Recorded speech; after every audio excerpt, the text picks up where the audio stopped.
Kia ora, my name is Paul Tupou and this is part 2 of the Cook Island strumming style tutorial. On this tutorial I'll be showing you how to double strum with your index finger. In tutorial part 1 I showed you how to single strum. In part 1 I also forgot to mention about my father, the late Paul Tupou, who actually taught us siblings how to play the style. Without further ado, let's get into it. In part 1, I did mention the hand tools and the following setup how to play this. The hand tools were your palm, your thumb, and your index finger. Now the following setup was with your thumb playing the bass down, right, with your index finger raised up. With your index finger raised up and using your palm to stop the strings, but not hard, remember, just slightly.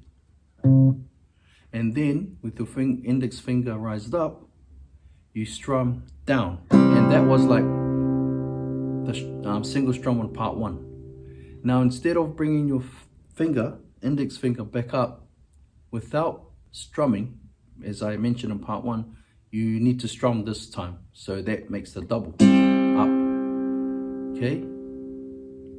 And that's it. So your index finger would double strum down and then strum back up.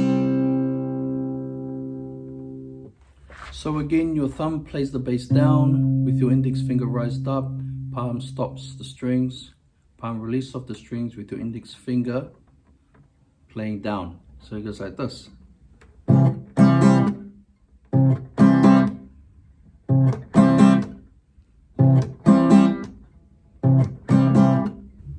That's it. That's just the slow version of it. When you put it together continuously, it should sound like this. The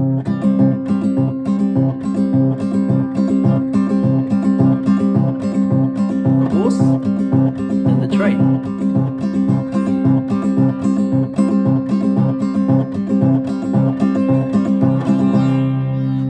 Yeah?